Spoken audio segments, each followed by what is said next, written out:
Je me lirai. Bon. C'est bon? C'est bon. On a quitté l'appli? Pas encore, c'est en voie. On va faire l'appel. Voilà, bon. Donc bonsoir à toutes et à tous. J'imagine que vous savez pourquoi nous nous retrouvons ici ce soir dans l'auditorium du Musée des Arts Décoratifs. C'est bien évidemment pour parler, une fois n'est pas coutume, d'Étienne Robial et de son œuvre, mais aussi et plus particulièrement de ses 27 ans d'enseignement à Penningen. Voilà. Qui se sont... la semaine dernière, c'était le dernier cours. Alors, je tiens à rassurer Étienne et tous ceux qui ont de l'amitié, de l'estime pour lui, que ce départ sera fêté en bonne et due forme le moment venu. Vous en serez informés. Mais il ne serait pas parti, comme on dit vulgairement, en loose day, à l'issue d'un cours, un jeudi après-midi, aux alentours de 17h30. Ce n'est pas envisageable. Voilà. Donc ça sera fait en temps et en heure et vous en serez informés. Donc ce soir, on est là pour parler de cet enseignement. J'ai pris des notes parce que j'ai un peu oublié, mais au final, ces 27 ans d'enseignement, c'est 1735 étudiants que tu as croisés et 95 diplômes suivis. C'est énorme, quand même. Pas mal. C'est pas mal. Alors, si vous avez vu l'expo, vous avez pu voir que, bien évidemment, il y a tous les exercices fondamentaux qui sont convoqués, que ce soit la grille, que ce soit la charte, que ce soit le cercle chromatique. Et puis, vous avez pu voir aussi les diplômes d'Étienne Dogy, qui est là, voilà, qui avait fait à l'époque un géotype donc, sur les tracés régulateurs. Joséphine Glaser, avec tout un système de codification sur le tri. Lénéel Gouarch avec sa manière de revisiter l'écriture sutherline, et Assil Benamara qui est assis avec nous ce soir pour témoigner de la valeur de cet enseignement qu'il a reçu auprès de son maître, et qui lui avait travaillé sur la relation, les principes d'écriture entre écriture latine et écriture arabe. Bref, tous les fondamentaux qui animent Étienne, que ce soit les alphabets, les formes, les couleurs, les tracés, bref, tout ce qui rend la règle récréative et la modularité inspirante. Il y a un petit diaporama qui n'a pas vocation, c'est horrible parce que je pense que tu pourrais presque me gronder parce qu'il a presque une vocation illustrative. Donc il n'accompagnera pas nos propos. Il est peut-être là simplement pour faire résonner un peu la parole des intervenants tout au long de cet échange qui va durer 1 heure. Donc c'est assez court, 1 heure, voilà. Mais où on va reparler un petit peu de cet enseignement à Penningen et tout ce qu'il a pu infuser auprès de ceux qui l'ont reçu et en quoi il est cohérent avec notre méthode pédagogique que tu as finalement nourrie tout au long de ces années. Donc, comme je disais, pour nous accompagner, il y a Laure Chapalin, diplômée en 2004, directrice artistique, motion designer, est responsable du motion design au Gobelin, l'école de l'image, et présidente de l'association We Love Your Names. Assil Benamara, je vous ai présenté juste avant, diplômé en 2019, directeur artistique et cofondateur du studio Assil et Pierre. Voilà. Donc, voilà, on va commencer par poser des questions. Je pense que l'enseignement, comme pour beaucoup de graphistes qui ont de l'intérêt pour cette discipline, l'enseignement, ça compte pour beaucoup. Est-ce que tu confirmes que cet enseignement a joué finalement dans l'évolution de ta carrière ? Bonsoir. De ma carrière, je ne sais pas, mais dans la façon dont je travaille, oui.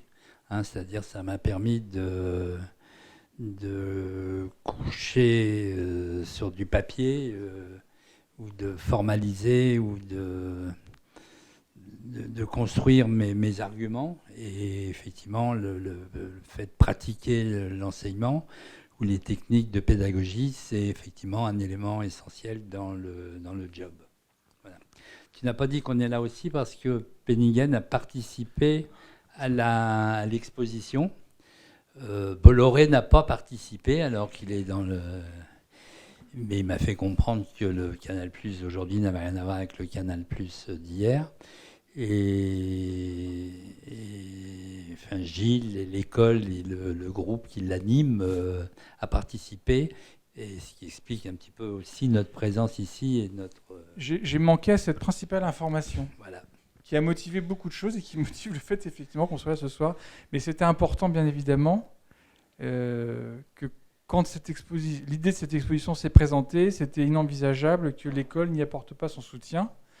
Et c'est aussi très important, en tous les cas pour moi dans ma direction, je dois le dire, qu'il puisse y avoir un lien qui s'opère entre les enseignements et après ce que revêt finalement la fonction d'un musée tel que celui d'une institution telle que les musées des arts décoratifs, dans le continuum de pensée, dans la manière de faire progresser nos pratiques, de valoriser bien évidemment les métiers, de les donner à voir au grand public, parce que souvent finalement ils sont extrêmement vus, mais on ne sait pas grand-chose de la manière dont ils se pratiquent. Donc voilà, c'était aussi important pour nous d'apporter notre soutien à Étienne et au travers d'Étienne à valoriser, comme dirait l'autre, la corpo.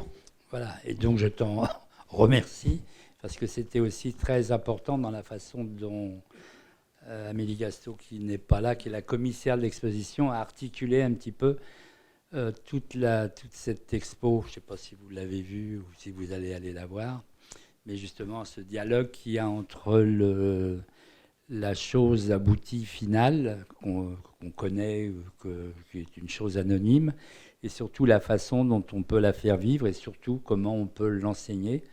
Et en même temps, c'est une bonne tribune pour l'école, puisque beaucoup d'écoles françaises et étrangères sont venues voir l'expo. Et donc là, je suis content parce que Penningen a une place importante. Il y en a qui disent je ne connaissais pas cette école, etc. Donc voilà. Donc ça, c'est un truc quand même important. Alors, tu m'assures une super bonne transition parce que je vais donner la parole quand même à Laure, dans un premier temps. C'est intéressant de voir que finalement la pédagogie de l'école, aussi au travers d'Étienne, rayonne, puisque, comme tu nous l'as dit, tu enseignes maintenant aussi à l'école des Gobelins. Oui. Et je voudrais te poser la question, finalement, une question assez basique. Quel est le souvenir que tu retiens de tes cours avec Étienne ? Qu'est-ce qui continue aujourd'hui de t'animer ? Alors, ce que j'ai retenu de l'enseignement d'Étienne, c'est la rigueur.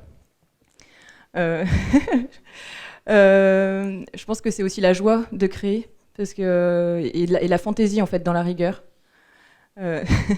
Et aussi l'incarnation, parce que Étienne incarne complètement son travail et c'est ça qui le rend hyper intéressant en tant que prof et en tant que personne. Et donc voilà, je pense que...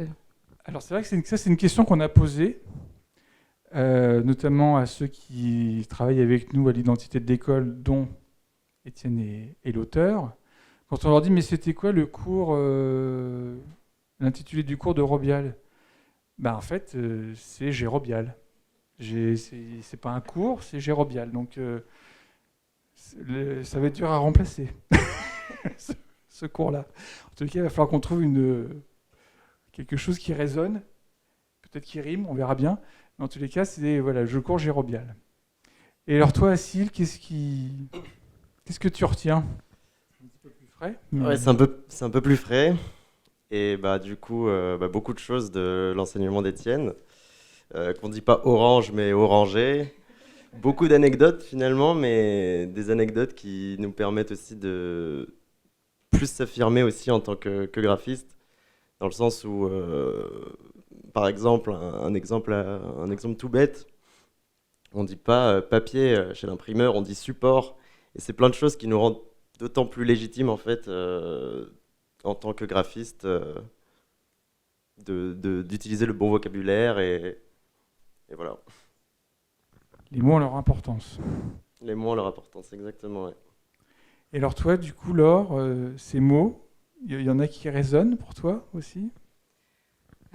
Alors, quel mot ? Les accords de couleur, ça résonne.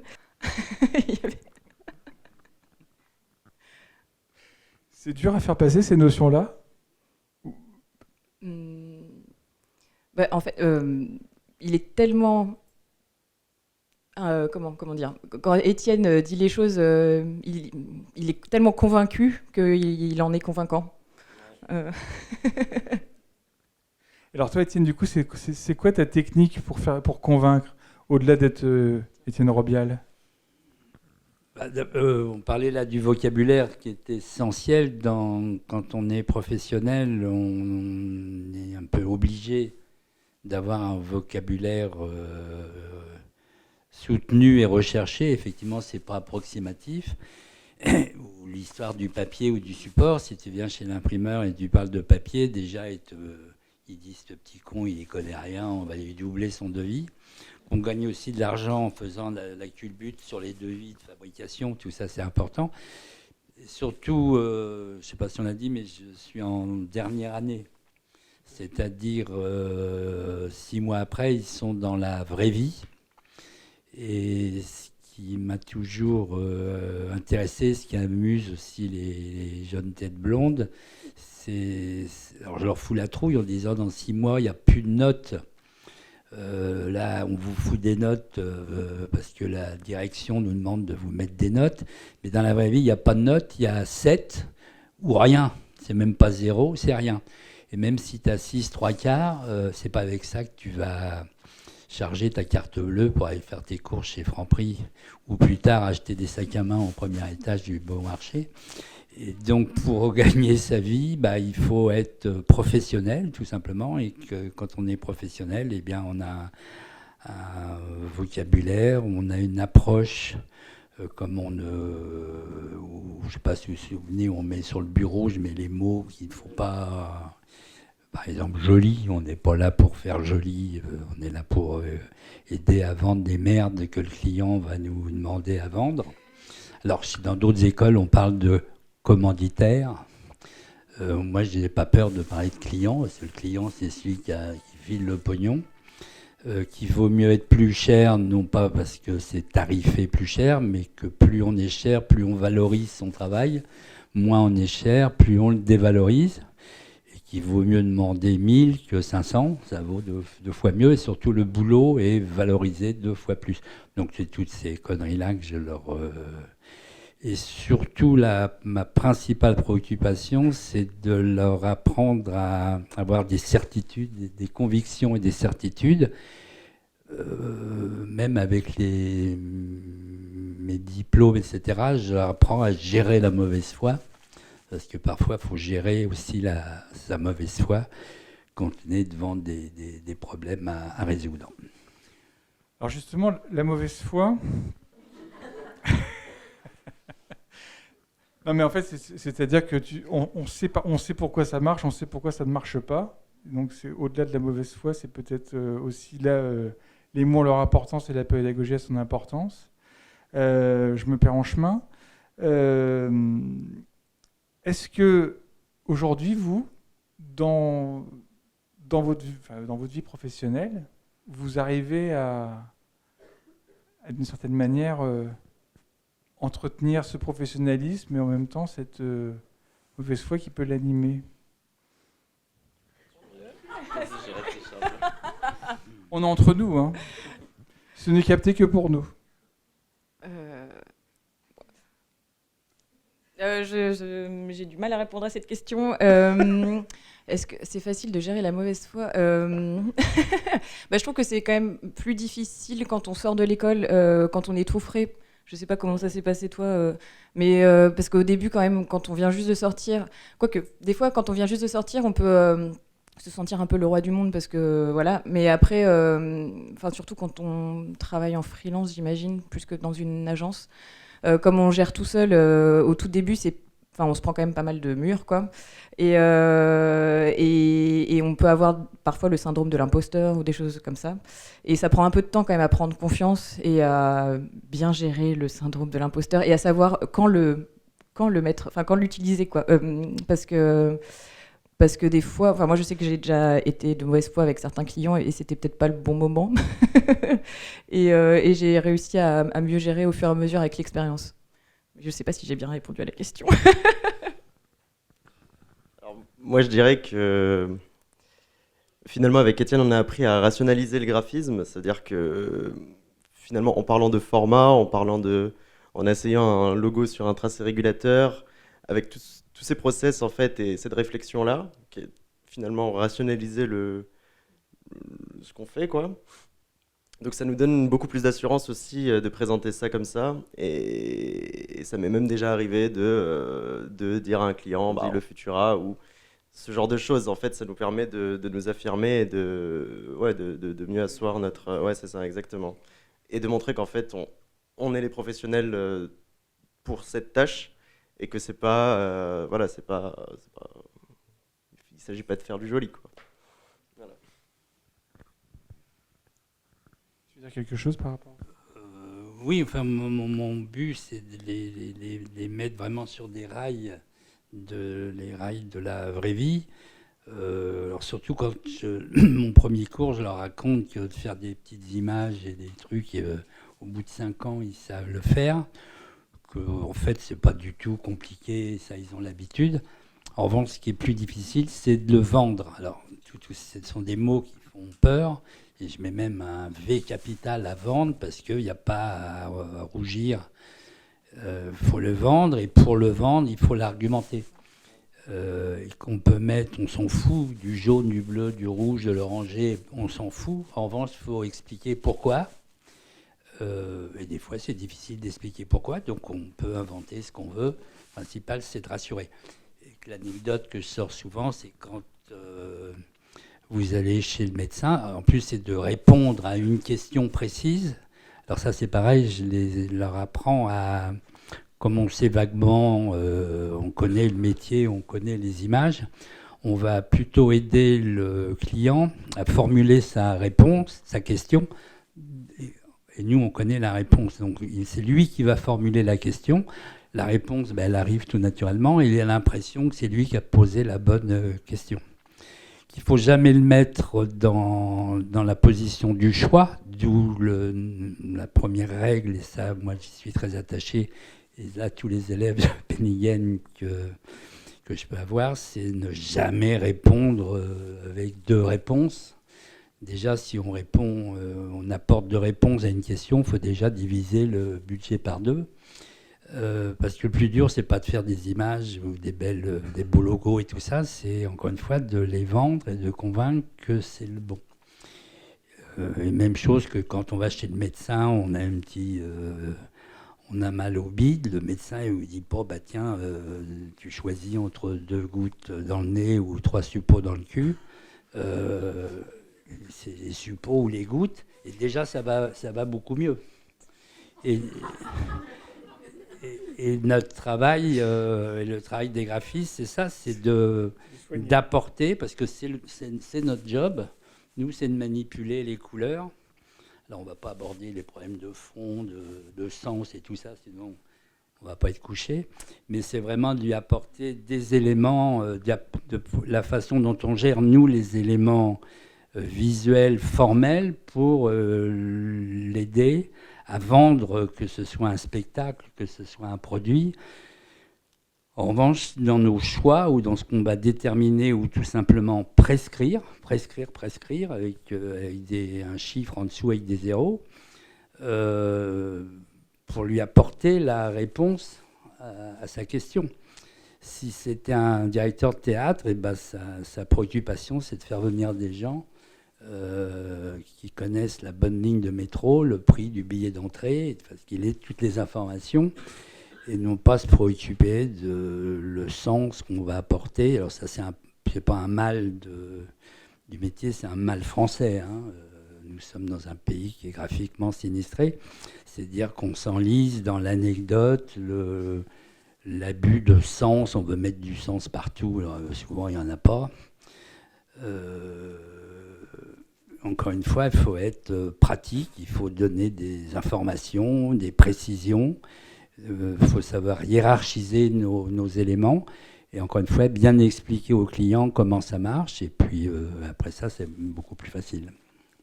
Tu penses que ça vient d'où, justement, le fait qu'on recherche à mettre du sens dans, finalement, ce qui est lié simplement à de l'identification ? Ça, c'est un mal français. Hein. Ce n'est que français. Méditerranéen, disons. face à nos camarades néerlandais, allemands et suisses qui ont une culture de l'écrit, de l'écriture, enfin c'est la Bible, hein, c'est le signe, etc. Nous, faut qu'en France, la tendance, c'est d'être anecdotique, de faire rire, que ce soit sur le plan musical ou sur le plan visuel ou le plan graphique. On veut en rajouter, on en met 3 fois trop, au lieu d'aller tout simplement à l'essentiel. Et on veut toujours se faire remarquer. Et ça, dans tous les domaines. Nos autoroutes la signalétique, toutes les sorties sont écrites en capital sur fond bleu. Ça veut dire pour déchiffrer la sortie Bordeaux, tu rates la sortie, puis tu te retrouves 20 km plus loin. Alors que tu vas dans tous les pays normalement constitués et qui ont une vision graphique simple, c'est écrit en bas de casse, en minuscules, et puis c'est vachement lisible. Alors que pourquoi en France on écrit ça en capital? C'est uniquement pour pas faire comme les autres, et pour faire un peu les marioles. Ça, c'est un peu un mal français, quoi.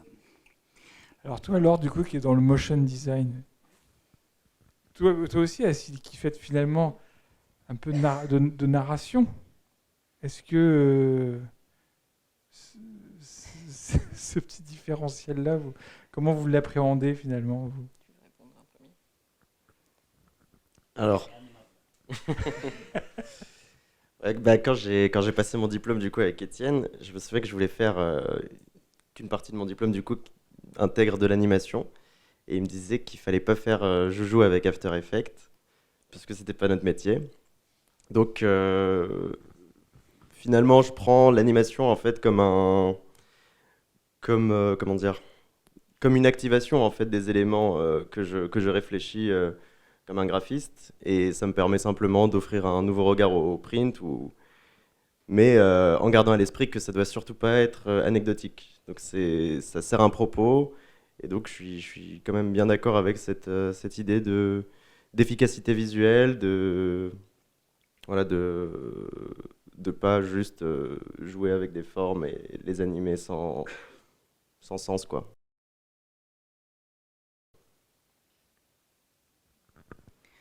Moi, je dirais que ça dépend des projets. Parce qu'il y a des projets où c'est des vrais projets d'identification pour identifier des chaînes ou des choses comme ça. Et donc là, on est d'accord. Mais je sais qu'on travaille aussi des fois en motion design sur de la vulgarisation ou des choses comme ça. Et ça se rapproche, enfin, des fois, ça peut se rapprocher quand même d'illustrations animées. Et là, on joue quand même plus avec avec des choses anecdotiques, on va dire. Mais c'est parce que c'est pas, enfin, c'est des choses qui des fois le problème, le motion design au sens hyper large, il y a des porosités avec le cinéma d'animation ou avec les effets spéciaux qui font que, en fait, de fait, il n'y a pas tout à fait des fois les mêmes applications que le graphisme pur et dur.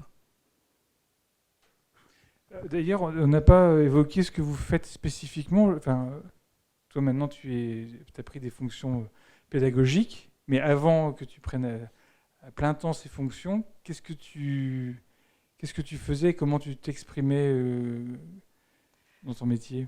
Alors moi, donc avant de commencer à Gobelin, en temps plein, parce que donc maintenant je suis à Gobelin, j'étais graphiste freelance, et donc je travaillais pas mal. J'ai travaillé aux bandes d'annonces de France 5, j'ai travaillé dans de la pub, j'ai fait des livres aussi. Donc voilà, mais c'est vrai que je pense une particularité par rapport à Acile, c'est que j'ai vraiment été... Je suis un peu entre l'enseignement latin de Michel Bouvet et l'enseignement luthérien d'Étienne Rovial. Donc C'est la voilà. synthèse, quoi.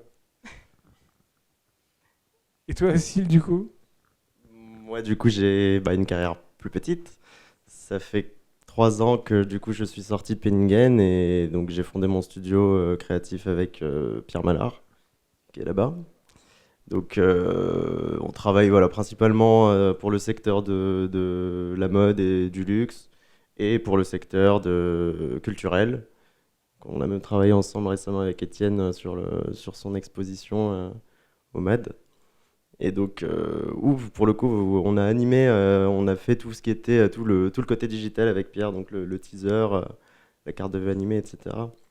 Donc comme quoi, l'animation peut... Non mais voilà, donc voilà. Est-ce qu'aujourd'hui, finalement, faire du graphisme sans le penser de manière finalement animée, ça devient quelque chose d'envisageable parce que ça s'est quand même extrêmement démocratisé Oui, je pense que ça peut être quand même envisageable. Enfin, tout dépendra du projet. Après, en tout cas, nous, on aime bien penser les projets en animation voilà, comme je disais tout à l'heure, en fait, c'est pour servir en fait le projet. Mais c'est vrai faut pas oublier, enfin, faut se contextualiser aussi. Et c'est vrai qu'on est dans une ère très digitale et la demande est aussi très axée sur l'animation, les réseaux sociaux, etc. Donc c'est aussi à prendre en compte. Ouais. Bon, de toute façon, vous êtes manifestement suffisamment aguerri puisque avec toute cette connaissance fondamentale, finalement, il n'y a pas de zone d'inconnu. Alors, je vais revenir complètement à autre chose. Si on reprend le tout début, puisqu'en fait, il y a plein de gens de plein de promotions différentes qui sont avec nous ce soir, c'est essentiellement un public d'anciens. Si on refait la genèse de ta venue à Penningen, ça s'est passé comment? Tu me l'as déjà dit plein de L'arrivée fois, à Penningen. L'arrivée à Penningen, et puis... C'est Alain Rouleau qui était directeur, celui qui t'a précédé. J'avais participé à pas mal de jurys et il me passe un coup de fil en me disant on est dans la merde. Roman vient de casser sa pipe, Roman Sislevitch. Et j'ai des élèves orphelins qui doivent passer leur diplôme. Est-ce que tu peux... et c'était vers Pâques ou un truc comme ça, donc à quelques mois... Moi, j'étais en plein... C'était en 96, hein, donc c'était la fin du XXe siècle. J'ai autre chose à faire, j'avais pas mal de trucs. J'ai dit, j'ai franchement pas le temps. Roman, c'est quelqu'un qu'on appréciait tous, avec qui je bossais moi à Futuropolis. C'était en plus un pote. On partageait nos plaisirs du graphisme, puis ceux aussi de certains crus de bonnes années. Et puis j'ai dit oui, en revanche j'ai pas beaucoup de temps, et puis je dégage en touche en disant oui mais Roman c'est les posters, les affiches et tout ça. Donc c'est avec Michel Bouvet à deux, on a dit on va faire le coup, etc. Et puis bon, ça s'est très bien passé. Et puis il nous a dit la rentrée en septembre, c'était le jour. Donc moi, j'ai commencé à paniquer. Puis j'ai dit oui, je sais pas pourquoi. Et puis ça m'a beaucoup plu, cette histoire de partage. Et c'est vrai que je me suis retrouvé avec des gamins. Je dis mais putain ils savent pas ça puis ça, c'est con, moi j'ai mis 20 ans à comprendre en 5 minutes je vais leur expliquer comment ça marche. Et donc c'est cette idée de partage, de leur faire découvrir toutes les coulisses et d'un petit peu... alors c'était aussi en même temps en opposition avec Michel, on travaillait de cœur malgré tout, mais alors lui c'était et ça l'est toujours, et on respectera ses choix, mais c'était un torturé du sens. Alors que pour moi, le sens, c'est le fond qui remonte à la surface, point barre. Donc on avait quelques conflits. J'ai rien contre, mais je dis mais ils s'en foutent. Ils sont là pour apprendre un métier ou avoir voir un peu comment ça se passe un peu dans la vraie vie, les ramener un petit peu. Donc je me suis pris au piège, et puis ça a duré 27 ans. Et c'est vrai que c'est vrai que j'ai vu passer pas mal de gens, et ce qui est très plaisant, c'est de les revoir après. Alors c'est vrai qu'à Penningen, cette histoire des diplômes, on a une sorte de... Et ça c'est important parce que c'est les élèves, s'il y en a parmi vous... c'est l'élève qui choisit son directeur de diplôme. Et ça, c'est un truc fantastique, puisque c'est une espèce de truc à l'envers. C'est-à-dire, on choisit pas nous, on choisit pas l'élève. C'est l'élève qui dit, monsieur, j'aimerais bien que, etc., etc. Alors même c'est drôle, parce que avant, il y avait des profs cumulards on arrivait avec 15 ou 20... donc, ils se retrouvaient à donner des cours. Donc, c'était pas franchement du suivi de diplôme. Et puis, c'est vrai qu'à l'époque, moi, j'étais directeur artistique général de Canal. Donc, en plus, j'avais des moyens. Donc, je mettais à la disposition des élèves tout mon service administratif. Et donc, on a fait des trucs fabuleux. J'ai un truc qui m'a toujours frappé, qui m'a mené dans un secteur après que je connais bien, qui est handicap zéro, c'est-à-dire la malvoyance et la non-voyance, les aveugles. Et il y a un élève qui a fait un truc sur la lecture braille. Et donc, c'était mes débuts avec Handicap Zéro, qui était financé par la fondation de Canal+. Et donc, le mec, il a eu des machines pour composer du braille. Il fallait un sol, tu sais, les trucs avec des picots, comme il y a dans le métro, mais si tu ne peux pas l'acheter au BHV, ça n'existe pas. Donc, ma secrétaire a appelé le fabricant en disant mon patron, son élève, une école, machin, le sol. Et puis, on mettait des remerciements. J'étais très attaché à mettre merci à la société. Et les mecs qui livraient du sol pour mettre le stand. Et le stand était entièrement blanc, avec un petit éclairage rasé. C'était un très, très beau... Et pareil, et puis j'ai dit à l'élève, surtout t'invites les gens qui te filent le sol, les petits spots, écritures rasants, etc. Et j'ai vu toute la malvoyance parisienne débouler, tous les trucs les ophtalmos, le 15-20, tous les professeurs du 15-20 sont venus voir ce stand à Penningen où ils n'ont pas trop compris tout. Et ça a débouché sur plein de choses. Et il y a même eu l'ambassadeur d'Espagne. Pour la petite histoire, l'Espagne, c'est le pays le plus en avance sur la technologie du braille et de l'impression braille, recto verso, les machines, etc. Parce que la loterie nationale espagnole, qui est un gros truc qui marche, fonctionne uniquement pour les aveugles. Et ils sont bourrés de blé. Ils sont à la recherche et à la pointe de toute la technologie. Donc l'ambassadeur est venu à Penningen voir le stand. Donc j'ai dû lui expliquer qu'est-ce qu'il foutait là. Mais ça, c'est des souvenirs extraordinaires. Et de suivre d'ailleurs les relations avec les diplômes, ça c'est un truc extraordinaire. Et là, c'est un truc que j'ai découvert au départ. Je m'attendais. Je rencontre des gens d'un certain âge, grisonnants, qui disent « Monsieur, vous vous souvenez pas, j'étais votre élève en 2000, machin, etc. » Non, parce que pour moi, l'élève, il a ou elle a 25 ans, quoi. Et donc, c'est des gens qui reviennent avec leur petit studio. Alors, ils sont DA dans une boîte de merde en banlieue, dans le trou du cul de la terre. Mais ils viennent avec leur studio en disant « C'était mon prof ». Et alors ça, c'est très émouvant parce qu'ils viennent... alors je dis, tu fais quoi, vous faites quoi, vous oh bah, ça n'a pas intérêt, c'est des machines-outils, etc. Et alors les gamins qui bossent avec la directrice, la DA, disent non, c'est vachement bien. Et puis elle nous a appris, on ne dit pas orange, on dit oranger. Voilà, le rhombe.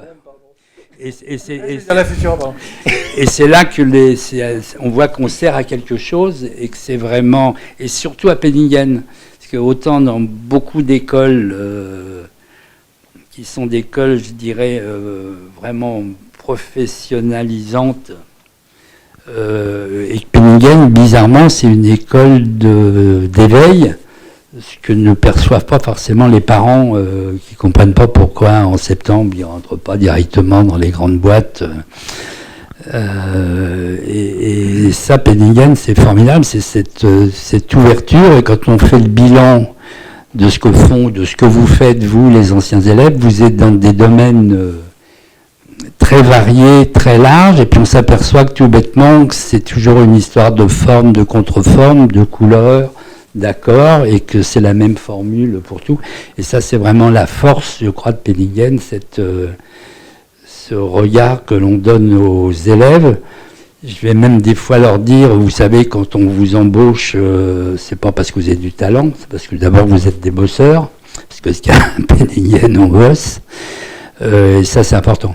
J'étais aussi au conseil d'administration des Arts Déco, qui est une fonction nommée par le ministre, et ça m'a beaucoup apporté pour Penningen d'être au conseil d'administration aux Arts Déco, où c'est complètement une autre usine, qui a aussi des qualités, mais enfin, c'est pas du tout le même type d'élèves, c'est pas du tout où je rappelle toujours, parce qu'on dit toujours Penningen c'est cher, là j'étais bien placé pour le savoir, c'est que les Arts Déco c'est encore plus cher, puisque un élève des Arts Déco ça coûte 25 000 balles par an, 38 000 les post-diplômes.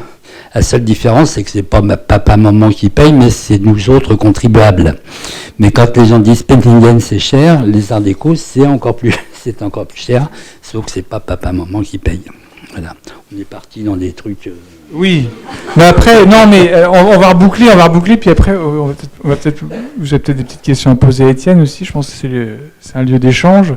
Mais ce qui est important aussi, c'est, comme tu l'as dit, on regarde de la confiance finalement et de la conviction qui a enseigné dans le cadre du cours, puisque finalement on parle bien au travers de... Je me suis toujours posé la question pourquoi ce cours n'était pas dispensé plus tôt. Mais en fait, il ne veut pas être dispensé plus tôt pour plein de bonnes raisons. C'est qu'en fait, il faut avoir déjà traversé un peu toutes les formes d'expression pour justement post-rationaliser et comprendre que cette post-rationalisation va permettre de répondre à des solutions, et en répondant à une solution, ça va peut-être porter du sens aussi. Donc, je me suis toujours posé la question, mais cette conviction, finalement, c'est ça qui est à l'œuvre. Elle contribue à l'émancipation, à l'affirmation. On parlait tout à l'heure, c'est toi qui disais, Laure, l'incarnation, ça compte pour beaucoup. En fait, c'est ça qui est à l'œuvre, et c'est vrai que c'est magnifiquement relayé par le côté presque basique et fondamental de ce que... Moi, je regrette de ne pas l'avoir eu, ce cours, fondamentalement. Voilà. Sans faire d'égocentrisme, j'ai eu un petit cours avec Étienne, je peux le dire. C'est que j'ai découvert à quel point c'était plus difficile d'être client que graphiste. Parce que client qui commande du graphisme, en fait, c'est bien plus compliqué qu'être graphiste. Non, mais c'est une donnée qui est essentielle, parce que effectivement, formuler son besoin... Bon, je sais même pas si je l'ai formulé, pour être franc. Je sais juste que j'avais besoin d'un nom et d'un système, mais voilà. Et d'apprendre finalement, et je pense que c'était ça le truc le plus fort finalement, de se dire, s'imposer les règles, c'est finalement là où on impose la marque, d'une certaine manière, là où finalement on valorise le signe, et c'est pas le signe qui est le problème, c'est ce qui va... Moi, du coup, il faut que je fasse le job, quoi. Parce que le signe, on n'a pas de raison d'y toucher tous les 2 jours, quoi. S'il est bien fait, enfin, vous le savez, il nous accompagne et en fait, il nous guide dans notre philosophie. Ça, je pense que c'est la chose la plus importante que j'ai appris, ça. C'est vrai que la formation du client, enfin, la rédaction ou l'intitulé de la question est beaucoup plus important que la réponse.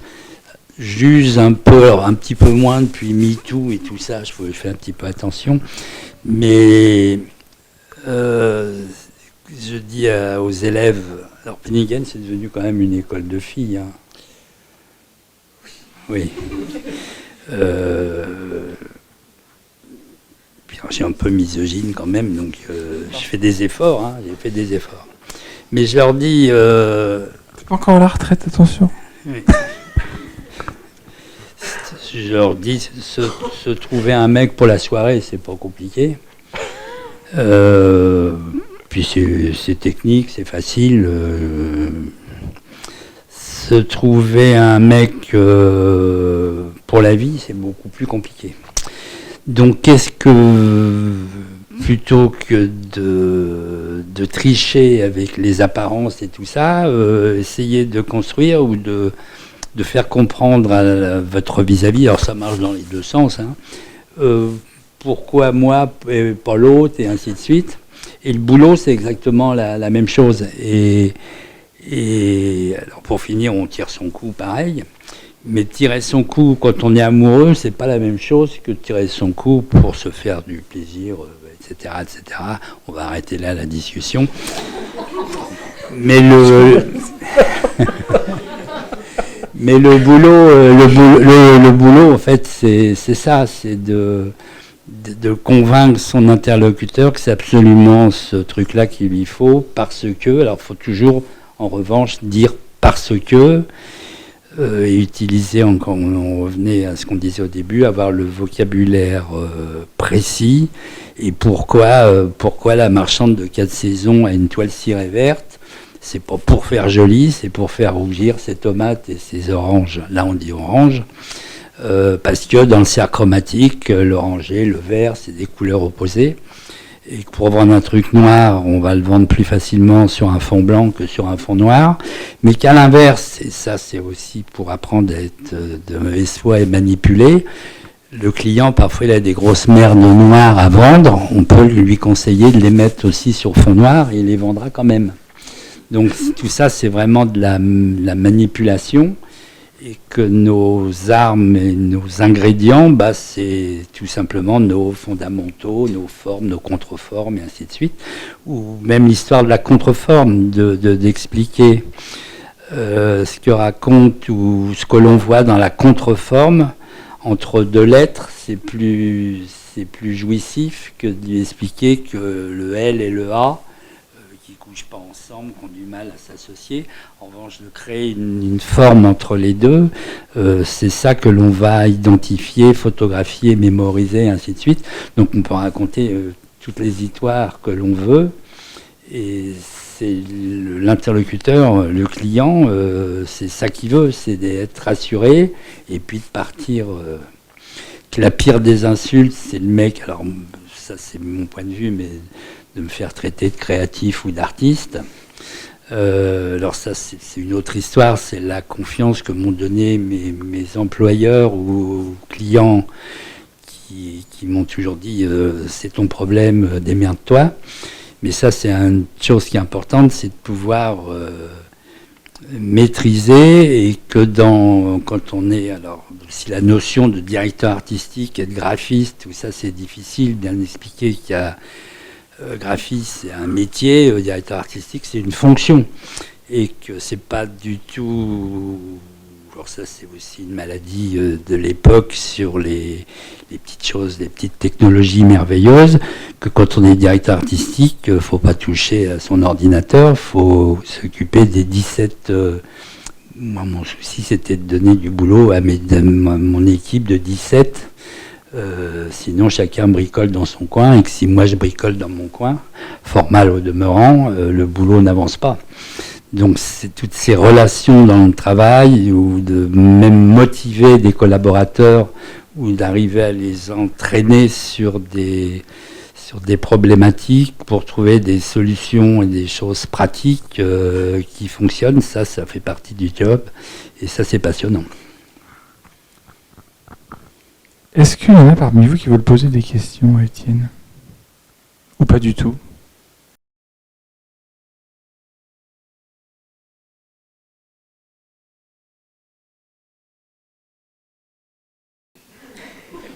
Alors d'abord, on dit pour logo,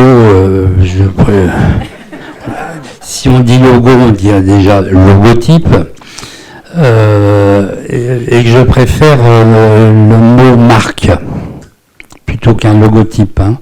C'est-à-dire ce que j'ai apporté, c'est une marque identitaire à ce qu'est l'école, c'est-à-dire donc ça c'est ma traduction, c'est un agglomérat de gens, aussi bien des administratifs que des élèves et que des profs, que les enseignements, qu'un lieu. Donc c'est un truc qui est compact. Alors encore une fois, et ça c'est personnel et c'est dans ma démarche, que la meilleure façon de dire que c'est Penningen, c'est d'écrire Penningen. Comme j'ai écrit PSG, effectivement il y a des mecs qui ont dit on sent pas le côté un peu sportif, ça sent pas la sueur et ainsi de suite, alors que le but n'est pas là. La Penningen, c'était d'apporter une chose, une sorte d'agglomérat ou de bloc, et les alphabets, alors pareil, je ne dis pas typo, moi, la typo c'est une technique d'impression. Quand vous dites ou quand on dit typo aujourd'hui, il y a une ambiguïté entre ce que sont les alphabets. En fait, typo, c'est l'abréviation de caractères typographiques, à tel point que nos chers élèves, ou peut-être vous encore, vous parlez de police, de fonte, de tout ça c'est un peu flou. Là, il n'en est plus question. Donc déjà, c'est des alphabets. C'est un alphabet particulier, en l'occurrence, que Gilles a créé avec le Jean-Baptiste Levé. Donc là, c'est pareil. On va faire plaisir au client, on va lui en prendre son alphabet. Mais pourquoi tout simplement parce que déjà il y a un lien entre cet alphabet et son nouveau directeur. Plutôt que d'aller foutre de l'Helvetica ou du Futura qui remplirait les mêmes fonctions, autant aller sur cet alphabet qui est quand même bien foutu et surtout qui avait une grande richesse de graisse. Donc le jeu, c'était de jouer avec les graisses. Et en fait, ça s'est fait assez vite. Et je me suis amusé à assembler les lettres. Alors évidemment, il y a un gros I au milieu, etc. Donc c'est peut-être le professeur au milieu de ses élèves. Alors ça, c'est typiquement français, on peut raconter n'importe quoi. Mais en fait, ce qu'il faut, c'est que l'image, elle soit forte. Que encore une fois, les contreformes, les espaces entre les lettres sont très bien réglés. Enfin, c'est surtout là-dessus que moi j'ai bien travaillé, puisque je n'ai pas travaillé sur les lettres proprement dit. Et ce bloc est immédiatement identifiable dans tous les sens, en hauteur et ainsi de suite.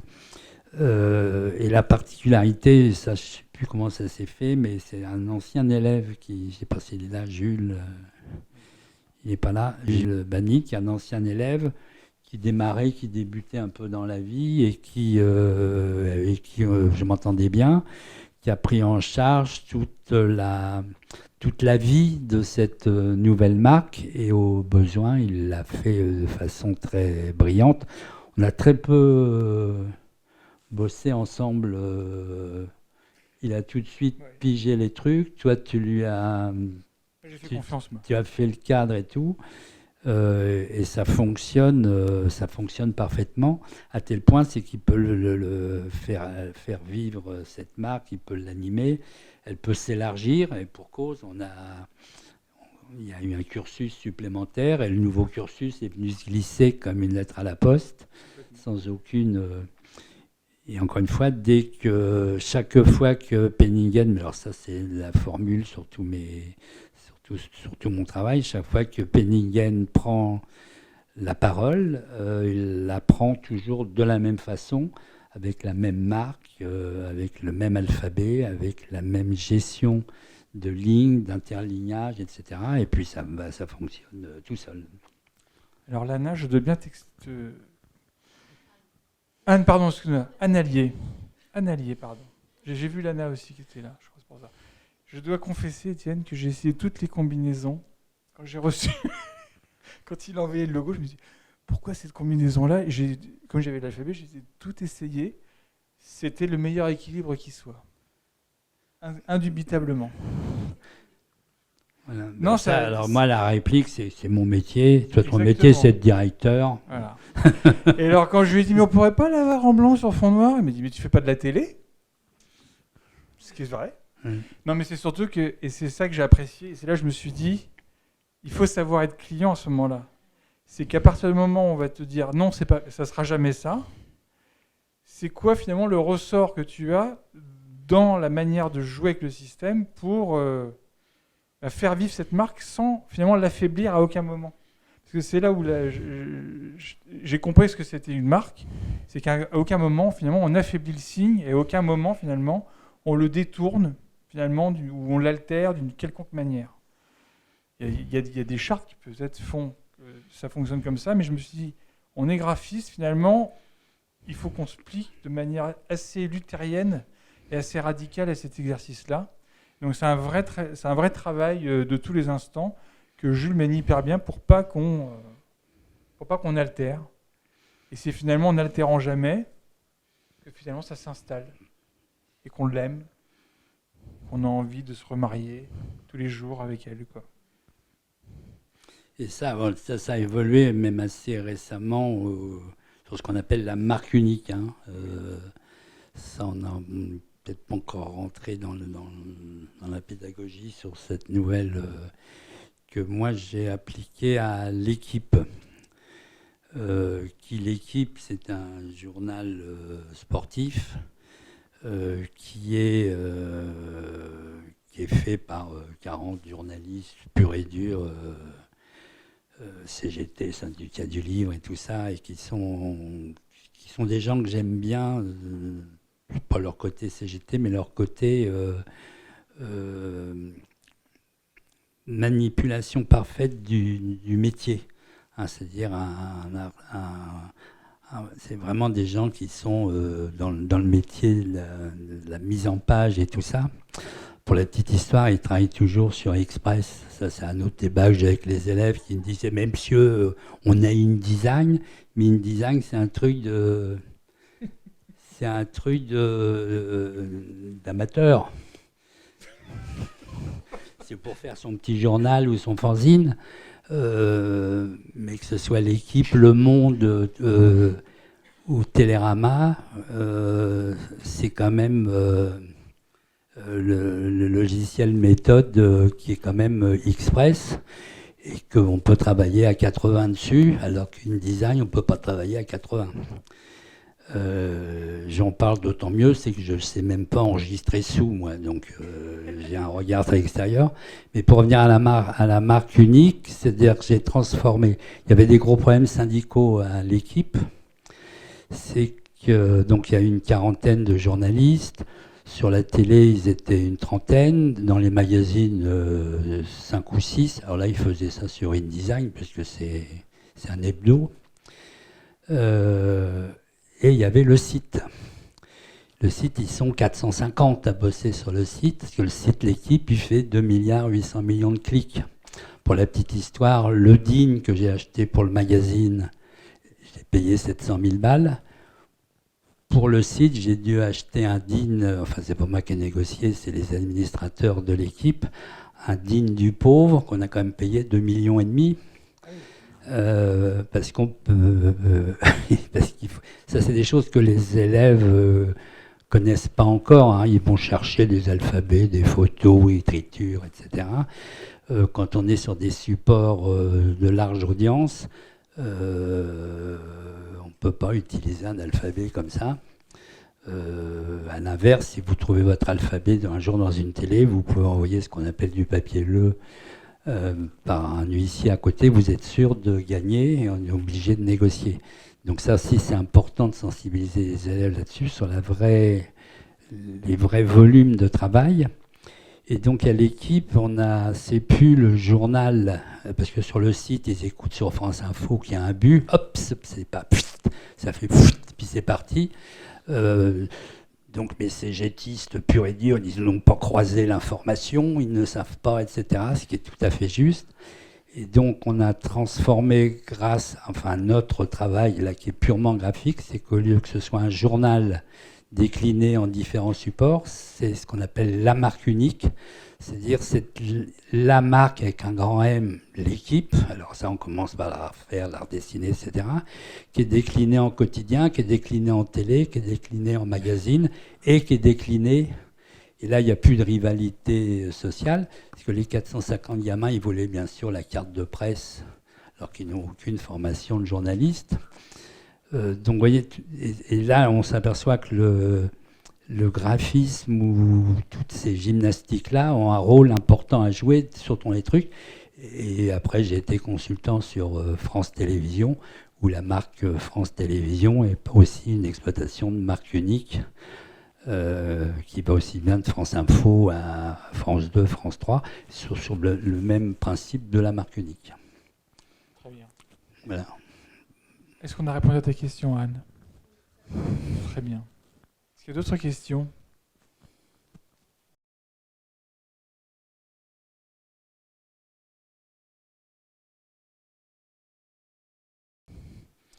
Alors là, il faut remettre les trucs un peu dans l'ordre. Enfin, c'est vrai que l'école, avant, elle s'appelait les SAG, c'est ça? Alors, en fait, ce qu'il faut dire, c'est que historiquement, l'école s'est bâtie en 68 autour d'un collège d'enseignants, et c'était l'avènement des arts graphiques. Donc effectivement, le diplôme, historiquement, c'était graphiste-concepteur. Donc cette formation qui a prévalu pendant un certain nombre d'années, on s'est rendu compte que la réalité, la projection professionnelle, c'est que passer finalement le fait que ce métier soit maîtrisé par un certain nombre d'étudiants, enfin un certain nombre de diplômés, il y en avait certains qui accédaient à des fonctions de direction artistique. Donc logiquement, on a fait évoluer la formation sur finalement la fonction, sachant que le graphiste est une des composantes de cette fonction, comme la photographie en est une, comme le motion design en est une, comme l'édition en est une, comme la calligraphie ou la maîtrise de support d'édition en est une. Bref, on a fait évoluer la formation de manière beaucoup plus complète et un peu holistique pour répondre finalement à ce à quoi elle préparait en termes de projection professionnelle. Donc bien évidemment, on peut prétendre, en sortant de l'école, peut-être à embrasser ces fonctions. La réalité est tout autre. C'est qu'il y a quand même des lignes de barrage à passer, il y a quand même une expérience à acquérir et une ancienneté à avoir dans le métier pour embrasser complètement la fonction. Voilà. Mais pour répondre à ta question, en plus, Penningen s'est élargi avec un nouveau cursus qui est maintenant en place, hein, mais enfin qui est en train de s'installer, et que Penningen, c'est même plus... C'est une étiquette, et c'est une façon de voir, c'est une façon d'interpréter, c'est une façon de concevoir, et c'est ce qui est le plus valorisant pour les élèves qui en sortent, c'est de dire... je ne sors pas de l'école machin, etc. J'ai fait Penningen. Et ça, c'est une grosse force. Et encore une fois, quand on regarde, alors c'est très flippant, les fins de diplôme et tout ça, ou les discussions qu'on a sur la terrasse de l'Institut du monde arabe avec les parents.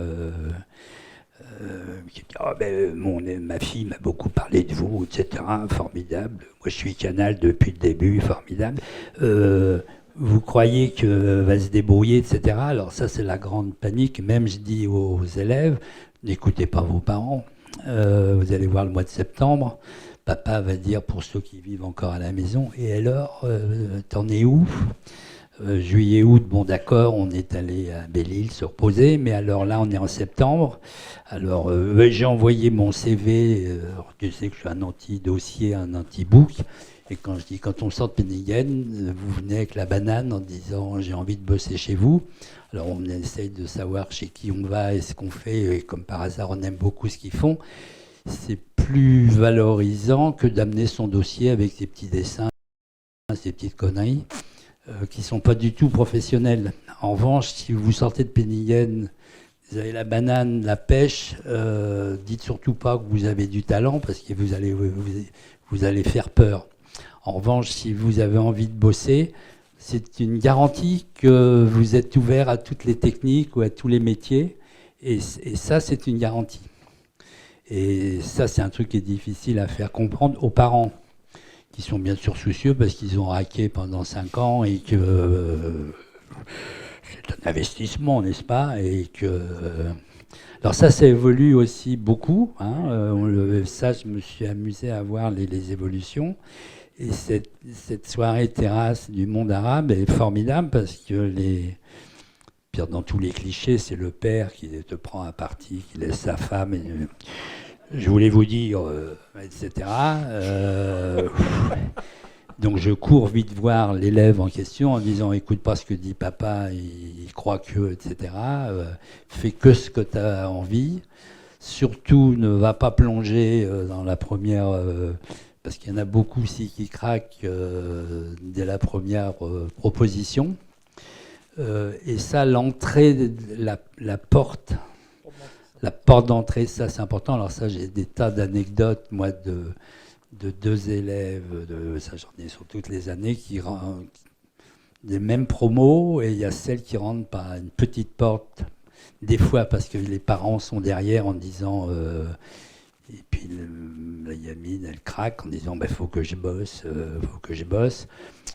En attendant, je vais aller là. Et j'ai dit la pire des choses, c'est que tu deviennes créative.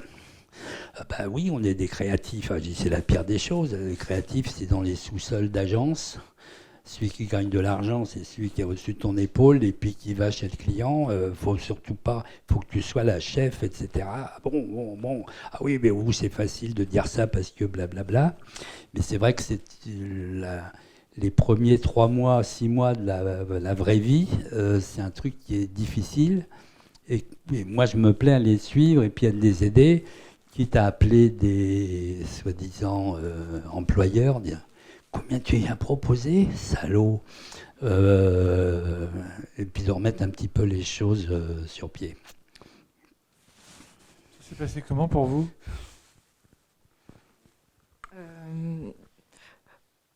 De toute façon, oui, et clairement, quand on finit les études, c'est un moment un peu angoissant, parce que c'est l'arrivée dans le grand bain. Et non, moi, je sais que ça a pris un peu de temps à se mettre en place, mais c'est vrai que moi, ce que je retiens de la façon dont ma carrière s'est déroulée, c'est que j'ai saisi des occasions auxquelles il y a des moments où en fait il y a tout qui se met en place pour qu'on saisisse des occasions et il faut vraiment les saisir, et c'est pas toujours ce qu'on avait prévu, et c'est pas forcément des choses qu'on sait faire, ou et en fait on se dit c'est le bon moment là, il faut que je le fasse, et on le fait, et en fait ça m'a toujours apporté des super tous les choix que j'ai fait dans ce sens-là, en fait j'en suis hyper contente parce que ça m'a menée vers un épanouissement clairement. Mais c'est assez marrant parce que quand je suis sortie de l'école, je ne m'attendais pas du tout à avoir le parcours que j'ai eu aujourd'hui. Et c'est vraiment saisir ces moments qui sont... Je sais pas, il y a des gens comme ça, des rencontres qu'on fait, et on te propose un truc et tu te dis « Ok, je ne sais pas trop s'il faut que je le fasse, mais je sens qu'il faut que je le fasse. » Et en fait, c'est super d'avoir saisi ces occasions. Toi, Acile, tu as une trajectoire assez linéaire, en fait, parce que, linéaire dans le bon sens du terme, c'est que tu as un cap que j'ai l'impression dont tu n'as pas... Alors, je suis vachement varié, d'accord. En fait, au départ, en finissant le diplôme, en obtenant mon diplôme, du coup, j'ai fait mon diplôme du coup avec Étienne. Je me posais forcément la question classique de est-ce que je commence un peu en agence, Puis Étienne me disait bon, t'as déjà fait des stages, c'est bon, tu peux commencer à travailler à ton compte si t'as envie de faire ça. Donc je me suis très rapidement associé à Pierre puisque c'était prévu. Et en fait, ouais, je suis assez d'accord avec toi. On a rencontré des gens assez rapidement, notamment grâce au stand de Penningen, où on a fait des rencontres. L'idée, c'est qu'on se renvoyait en fait les gens qui venaient à nos stands. Et assez rapidement, en fait, on a commencé à travailler sur plusieurs types de sujets différents. Et ça s'est fait assez naturellement, ouais. Tout à l'heure, on en parlait, il y a eu le Covid au milieu, donc c'était un peu problématique parce que tous les projets qu'on avait en cours étaient très lents, certains ont été avortés, donc ça nous a un peu fait peur. Mais au final, c'est grâce aux rencontres qu'on a faites par Penningen, par des relations. Enfin, je veux dire, ça reste un petit monde en fait. J'ai fait les Beaux-Arts et je suis allé en Suisse après mon diplôme où j'ai eu une bourse. pour justement aller rechercher la rigueur que je ne trouvais pas aux Beaux-Arts ou aux Arts Déco dans les écoles en France. Il y a une anecdote là-dessus, c'est que donc avec mon diplôme, j'ai eu une bourse pour aller passer. C'était une année avec 2 semestres avec uniquement des étrangers. Il n'y avait pas de Suisse, hein. C'était à Vevey, à l'école des arts et métiers, où il y a photo, il y a toutes les spécialités. Et donc il y avait des Espagnols, des Italiens, un Japonais et tout. Et les cours étaient à 7h30 le matin. Il fallait une blouse. Donc, puis je chine pas mal dans les brocantes et je trouve une superbe chemise de chirurgien de l'armée avec une énorme croix rouge 6677, 6677, c'est le trace régulateur de la croix suisse. Très fier, qui se ficelle dans le dos. Et je vois on arrive, on était 15 dans le cours, destinés aux étrangers. Et ils avaient tous une petite blouse blanche et moi j'avais ma belle croix rouge. C'est le cours à 7h30. À 8h moins 20, le directeur me dit « Vous êtes le français, vous ?» J'ai dit « Oui, oui, mais on ne s'est pas encore présenté. » Il me dit « Oui, mais je le vois à la façon dont vous êtes déguisé. » Je dis, vous avez vu, rigolo, etc. Il dit, ah non, on ne veut pas de ça ici. Vous allez aller à la Migros, acheter une petite chemise avec une pochette ici, avec une farde pour mettre les crayons, avec une martingale. Et j'étais dehors à 8h pour aller chercher la blouse. Et ça, j'étais venu là pour chercher la rigueur. Et on me dit, ça, non, l'esprit français, marrant, rigolo, on n'en veut pas dans le métier.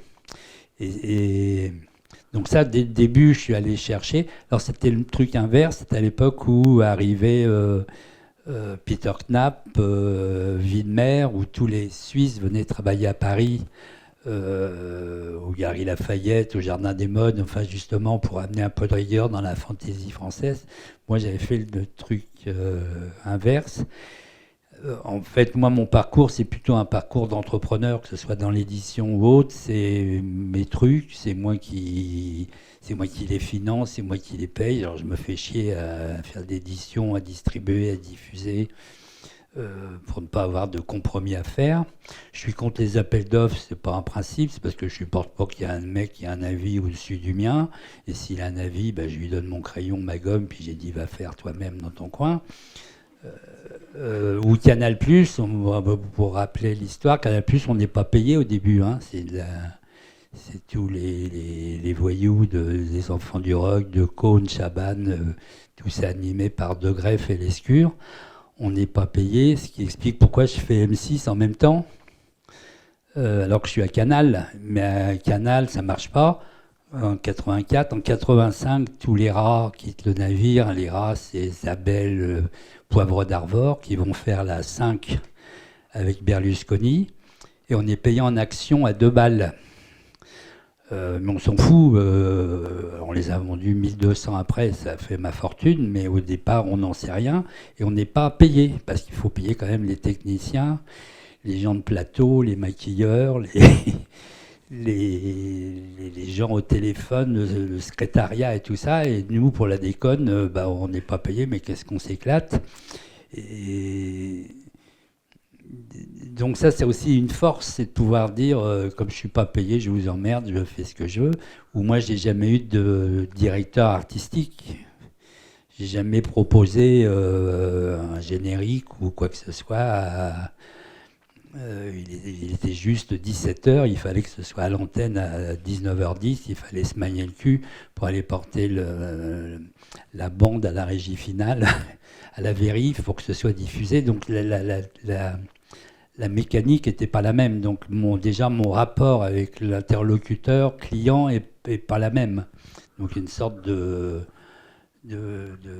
dictature, c'est comme ça, puis je t'emmerde, et puis si t'es pas content, que j'admets, dans cela, salut, ou on ne se fait pas payer. Ou je ne me fais pas payer, alors que c'est vrai que mes camarades syndiqués de l'AJ, ils veulent être, tout est tarifé, quel que soit le client, que ce soit une multinationale ou Ou la boulangerie du bout de la rue qui veut une belle enseigne, ça coûte 48 000 balles, ce qui n'a pas de sens. Donc moi je dis à mes élèves, le boulanger le bout de la rue, il a le droit d'avoir une belle enseigne avec écrit boulangerie, ça on sait le faire. En revanche, faut y passer une journée. Puis comme on vaut 350 € de la journée, tu lui demandes 350 €, ça c'est une somme qu'il peut payer. Mais enfin, toi, tu racontes toujours les mêmes conneries et c'est toujours les mêmes choses. Excuse-moi, Jeanne. Je crois qu'il faut qu'on s'arrête. Alors, nous pouvons nous retrouver, pour ceux qui le souhaitent, au Café Plume, juste à côté. Nous avons réservé une petite salle. Si vous voulez venir boire un verre, poursuivre cet échange, vous êtes les bienvenus.